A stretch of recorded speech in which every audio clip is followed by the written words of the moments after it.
Chris Watkin, joined again by Luke Jones, real estate agent from America, now come back to the UK, and now he's an estate agency coach and trainer. Luke, talk to me about social media and personal branding in estate agency.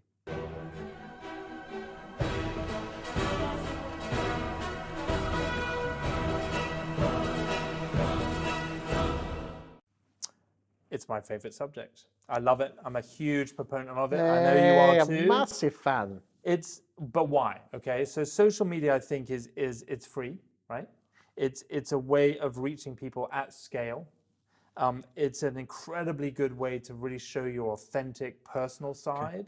Okay. But it's not a tool to market people or sell stuff. Yeah, I mean, I must admit that there are agents out there that you know, get in their fancy cars and their fancy suits and look at me and look what I've sold, and I think that's personal branding. Is that not personal branding? I mean, it's telling a certain story, and your vibe attracts your tribe, right? So of course, if you're consistent with that, then it might work for your business. I think that it's not really though about tooting your horn. Does that mean I have to cancel the Lambo then? Cancel the Lambo, go ahead, because honestly, like if that's your market and you're in the luxury business, that certainly might speak to that demographic. So you've got to be aware of, you know, where you are, what the sandpit that you're playing in, right? And so I feel that what social does is gives you a platform from which to tell stories that really are authentic, that will mean that people can somehow like your vibe and therefore want to know more about what it is that you provide. Interesting you say don't market. It is a natural reaction for estate agents to try and sell themselves and tell people what they do. Why, you know, surely we need to tell people what we do, don't we? I think that there comes a point when you do need to sell, right? Probably when you're in that listing presentation or that pitch where you're actually showing and selling your value. But up until that point, in order to set the appointment, you just want to connect with them. And you want to connect with them in a way where they genuinely want to talk with you. And I think that's what social media does. And I think that, of course, there's so many different ways in which to leverage social. But for me, it's all about video. And I do a ton of video. I know you do a ton of video. And the reason I do so much video is that, fortunately for me, I'm quite easy on camera. It's natural to me. And so it's become the highest and best use of my time to be able to tell my story.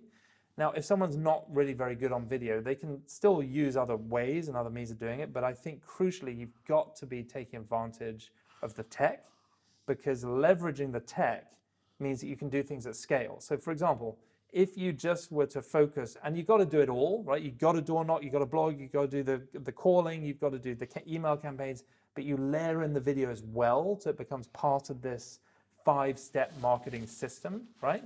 But the great news is that you could literally engage with 300 people, 400 people, 1,000 people in one video, whereas it would take you a day to door knock 300 homes, probably more.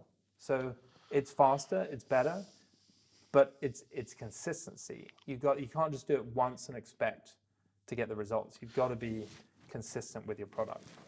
And when it comes to video, where do you stand on the quality versus quantity?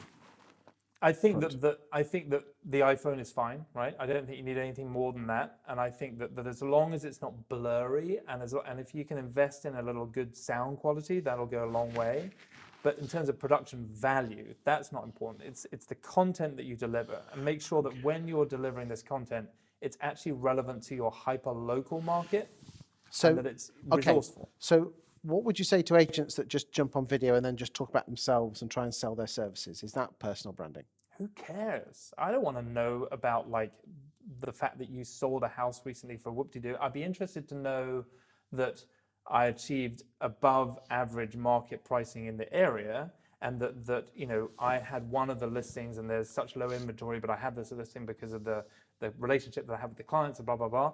I'd be interested in not understanding all the tactics. I'd also be really interested on social media at that kind of behind the scenes, like peel the curtain back behind the process of selling real estate, because I think people are genuinely interested in that.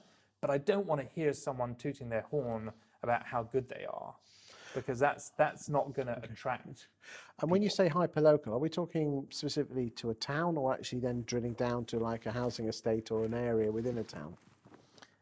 I literally mean as local as you can be, based on understanding with an economic plan, like solving backwards. I need to make £100,000 GCI, therefore I need to What have does that GCI mean? a gross commission income. So let's say you want to make, let's say in your back pocket, before taxes, you want to net 100,000. You might need to have GCI of 130, right? In order before you pay the broker splits, whatever, blah, blah, blah.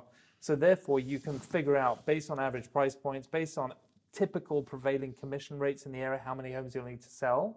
And then you can decide where are those homes. And if it turns out that you need to have a geographic farm that's one housing estate, dominate in that housing estate. You don't need to go further. Join the local Facebook group, post, not share into the local group, post in there.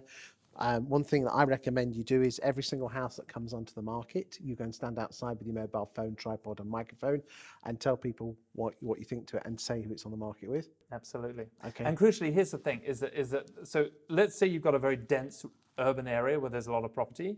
You might only need to do 1 or 2 streets in order to hit your numbers. But if you're in a more rural area, obviously the geographic location is going to be bigger. But again, it's about being the local market. Yeah, I mean, one thing that I scream at people about constantly is do a countdown of the most expensive streets in your village or town or area. People go crazy for that. Absolutely. And the truth is that you don't have to be like specific on one type of asset, like one type of home. You can do a broad range of everything. I know luxury agents who are happy to sell a £200,000 flat as well. That's fine. But what they want to be is known in their local neighborhood.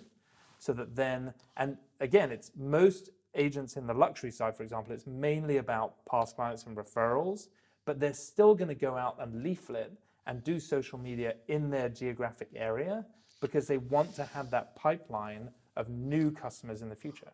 So boys and girls, I think what we're saying is if you're going to use social media, don't talk about yourself, don't talk about your firm, don't talk about your services, don't talk about what you've sold, but actually talk about stuff that's of interest to local homeowners in a smaller area, a viable area as possible. That could be a housing estate, that could be a part of the town, and give them great content which is relevant and interesting to them.